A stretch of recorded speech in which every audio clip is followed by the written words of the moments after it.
Krem salfetka da aldım ki mənə da orta kimi görməsinlər, amma hələ də inci gəlməyib və amma da hələ də gözləyirəm incini.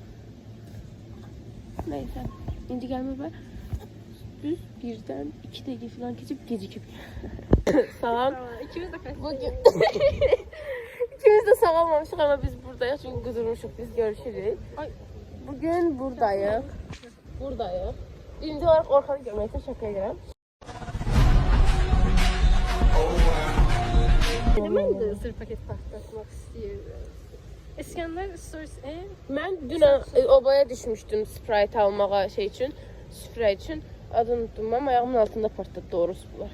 Kafamın içinde, dinle. Neyse sağ ol. Burada kim var? Burada bu var. Adamlar bugün milli kadromuzla bir yerdeyiz. Neyse bizlerle birlikte bunun sevgilisiyle fotosunu çıkarttıracak. Manita tabanca. Neyse. Utanıyor bu kız. Şeklini çıkarttıracak. Ondan sonra da telefonun arkasına koyacak. Çünkü biraz kekosaldı bu kız. Neyse. Çok romantik. Romantik. Victoria's Secret. Şu an gedirik. Victoria's Secret. Orada da kısa bir video çekeceğim. Şu an şey eləmək istəyirəm. Spotify dinləmək istəyirəm. Sağ ol. Uşaqlar bura bağlıymış. Alien Solsat. Solsat. Bir de köye gitmek istiyorum. Bakıya gedək deyirsən. Yok. Bence Uzak diye.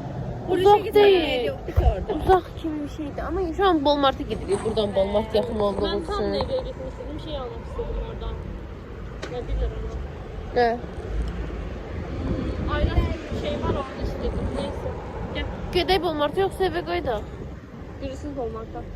De burada da. Güneşlisiz. Mən istəmirəm. Sən sözü gedək. Sən zaten 50 ildə bir gəlirsən. Ondan siz taraftaki bir yere gider ya. Şəkil çıxartdırmaq sənə sən. Bir dəqiqə. Artık.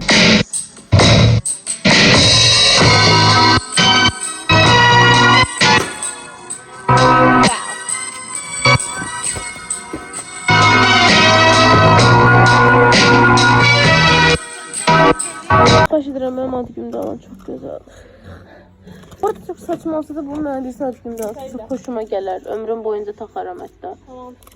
Gönderme yapmışsam kesin. Ne kesinlikle gönderme Yo, değil. yo heç kim mənə hədiyyə bunu almasın bu arada. Niye? Ne bileyim bundan daha yaxşı hədiyyə ala bilər. Şirin de. Şirindir bu arada. Ama bu ad günüm için almayın. Ala da bilərsiniz, bilmirəm.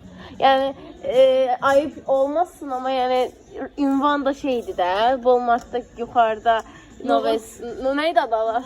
Novas mağazasında dönürsən orada yer var orada. Yəni istəyən ala bilər, amma istəyən alması da olar yəni bilmədim yəni.